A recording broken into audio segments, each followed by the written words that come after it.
陈兵罗马西亚距离赫尔松仅有300公里，这支美军王牌部队想要干嘛？是不是已经打算进入乌克兰痛击俄军了？俄乌局势越来越严峻，双方在赫尔松决战的迹象也越来越明显。这时候美军突然放出来消息，毫无疑问就是与乌克兰有关。就目前形势来看，美军出动北约参战的可能性越来越大了。这个冬天又该是谁的寒冬呢？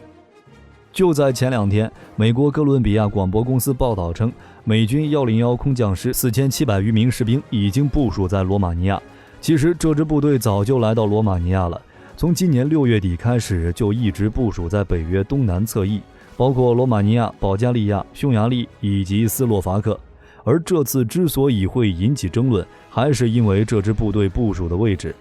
距离赫尔松战区仅有318公里。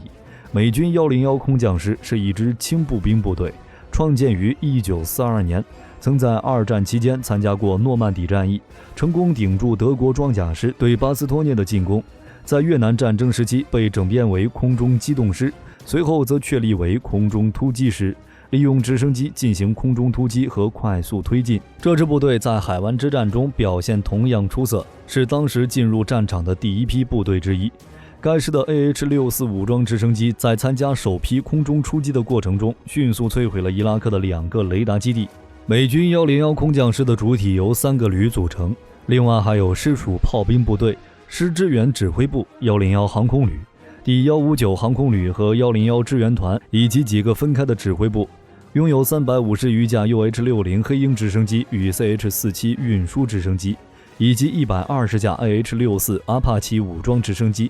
这支部队的使命就是在36小时内部署到全球范围内的任何地方，并通过武力接近敌人，策动摧毁或抓捕敌人的行动，也会以武力抵御敌人的进攻、进战或者展开攻击。优秀的战绩也为这支部队赢得了呼啸之鹰的称号。此次部署是为了保卫北约领土，目前有4700名士兵驻扎在罗马尼亚境内，以加强北约东翼防御。如今该师又被派往乌克兰周边，这对于俄乌局势来说是一个极其危险的信号。这支部队部署在这里的意义就是保护北约不受俄乌战争冲击。如果俄乌冲突战斗升级，或者对北约有任何攻击行为，这支部队就可以发挥作用了。甚至这支部队的师长还表示，目前师指挥部的位置可以让101空降师在第2天就迅速进入战斗状态。如果俄乌局势升级，他们还打算随时越过边界进入乌克兰境内。而且101空降师一直在密切关注俄军，并以俄军为练习目标进行演习，完全模拟战争中发生的事情。此前就有消息称101空降师已经进入乌克兰境内，曾公布了一条来自乌克兰士兵的影片，画面中的乌军正在向俄军阵地发射炮弹。原以为这只是一条普通影片，但没想到画面中一个士兵的军装上有美国101空降师的文章。此前就有多名美国退役军人以志愿者的身份加入乌克兰武装部队，而美国也有众议院提交议案，要求拜登授予军事力量使用授权书，希望能在乌克兰发生生物战或者核战的时候，部署在欧洲的美军可以直接出兵前往乌克兰参战。同时，如果出现必须由美国介入的情况，美军必须做好准备。这句话中的必须由美国介入的情况，官方并没有给出具体解释。值得注意的是，美军在乌俄开战以后就一直在向欧洲征兵，仅仅3个月的时间，欧洲部署的美军就达到了10万人，随时可以作为机动力量参战。北约除了加强东翼防御以外，还在最近的北约峰会中决定，在欧洲东南部建立4个新的战斗群。目前这4个战斗群正在组建中，将驻扎在保加利亚、罗马尼亚、匈牙利和斯洛伐克，将与2017年在爱沙尼亚、立陶宛、拉脱维亚和波兰建立的4个战斗群一起，应对2014年之后日益恶化的欧洲安全局势。如今，北约在东欧地区拥有约4万士兵，其中3万士兵都在这8个战斗群中。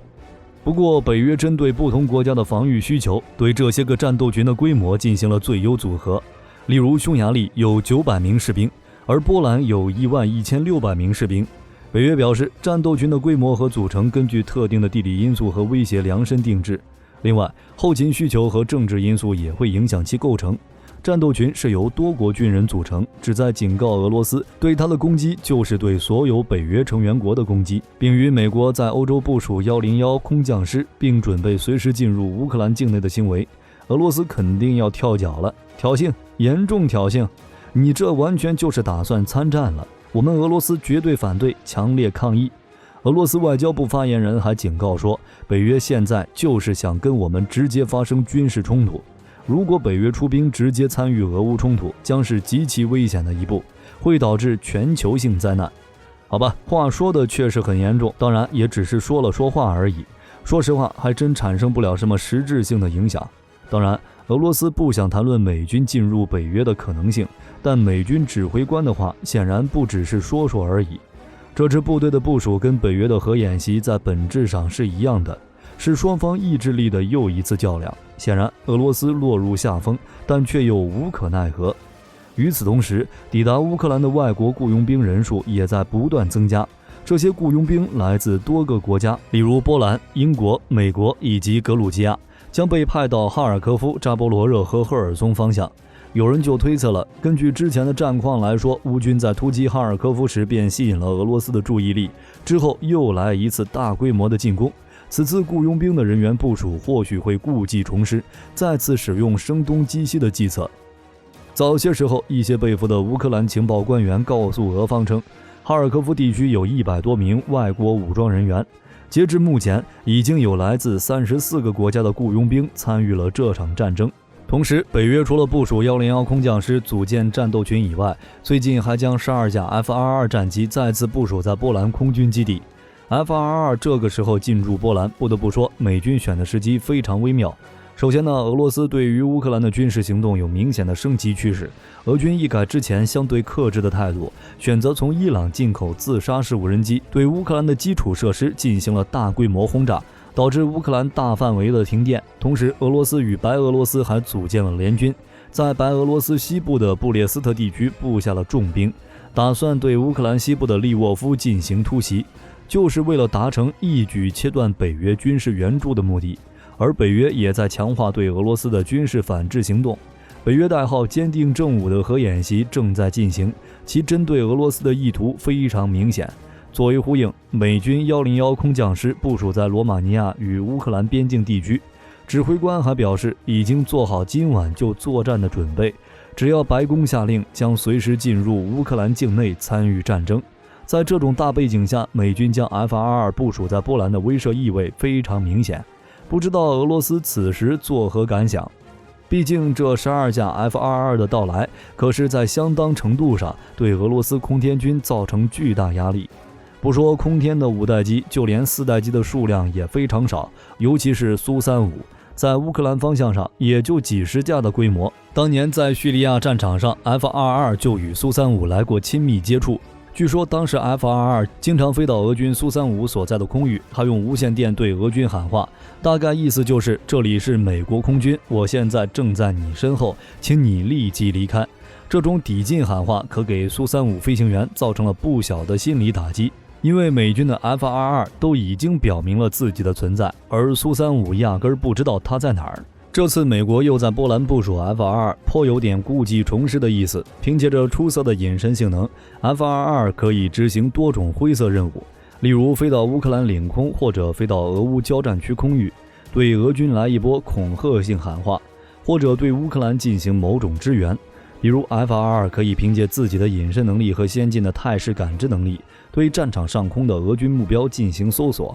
然后将获得的情报传递给乌克兰防空部队。当然 F-22更大的价值还是对俄军的直接威胁，甚至可以根据战场需要出动 F-22随时向俄罗斯空天军发动攻击。而对于俄军来说，如果不动用核武器攻击对手空军基地的话，基本没有反击获胜能力。但动了核武器，美国也不怕呀。只能说，只要 F-22还在波兰空军基地一天，俄罗斯空天军就不敢轻易出动。为了全力支持乌克兰的行动，美国还专门批准了500亿美元的援助计划，足够乌克兰再打1年。这项计划预计在2023年1月份通过。这笔援助包括乌克兰政府支持、人员工资、武器装备以及弹药支出，完全足够乌克兰在2023年再进行1年的战争。这是铁了心的将俄罗斯往死里搞呀！除非俄军主动退军。同时，美国参议院还提议授予五角大楼采购权，特别授权将重要采购弹药和各种陆军装备，一方面用来援助乌克兰，帮助乌克兰军队2023年作战需求。另一方面，则是补充驻欧美军弹药库，补充欧洲北约盟国的武器弹药，主要包括700门海马斯火箭炮、1000门 M777 牵引式榴弹炮、10万枚海马斯制导火箭炮、75万发155毫米榴弹炮。另外还有2万枚毒刺便携式防空导弹和25000枚标枪反装甲导弹。同时，美国参议院还要求暂时授权为美国特别生产一大批武器弹药储备，主要包括3万枚地狱火导弹、3.6万枚 AGM-179 联合打击导弹、6000枚 MGM-140 陆军战术导弹、1000枚鱼叉反舰导弹、1万枚爱国者3导弹等。这些则是专门充实美军弹药库。从俄乌开战以后，美国大力援助乌克兰各种武器装备，也让乌克兰成为2战以后在1年内获得军援最多的国家。预计在2023年，乌克兰依旧是接受军援最多的。毫无疑问，美国加大军援力度，充实美军弹药库，以及在东欧部署弹药，这一切都说明局势有升级的迹象。当然，无论是乌克兰还是俄罗斯，甚至是美国等在内的北约国家，都不希望局势发展失去控制。前2天，俄罗斯的地方部长还与美国国防部长通了电话，讨论乌克兰局势等国际安全热点议题。同一天，美国也与乌克兰进行了通话。这几方在电话中具体聊了什么，并没有进行公开，但多家媒体以罕见描述了美俄之间的通话。这是从2月份战争爆发以后，美俄防长第2次通话。如今正处于俄乌冲突的关键时刻，冬季作战确实会出现很大的问题，尤其是武器装备可能会出现诸多问题。但凡是使用液体燃料的机器都不可能关闭，因为根本不可能再次重启。这就意味着这场战争对补给能力的要求将会更高。而美国一些专家认为，从当前局势来看，乌克兰面临的困难似乎要更大一些，因为这段时间俄罗斯一直在对乌克兰的基础设施进行轰炸。虽然乌克兰得到了西方国家源源不断的物资援助，但受到天气的影响，这些援助不一定能够及时的到达指定的位置。当然，也有看法认为，在冬季来临之前，俄罗斯并不会扩大后勤线。如果将补充的兵力全部派遣到前线，俄罗斯的军事困难也将加剧。反观乌克兰的民间动员能力要强大得多。目前基辅的仓库已经堆满了各国援助的物资，而这些物资可以随时送上前线。总之，俄乌双方都在想尽办法扩充自身力量，但不一样的是，乌克兰背后有美国以及其他西方国家的援助，即便这些国家不会与俄罗斯产生正面冲突，背后的力量也是俄罗斯的阻挡。101空降师是俄乌冲突爆发以来部署最前沿的美国部队，前线俄乌两军对峙，后方北约大型军演，并且双方还离得这么近。不知道美国会不会借助军演直接介入俄乌战争，给俄罗斯来个措手不及？你们觉得呢？好了，本期内容就到这里了，有什么想说的欢迎评论区讨论一下。我是火力军，咱们下期再见。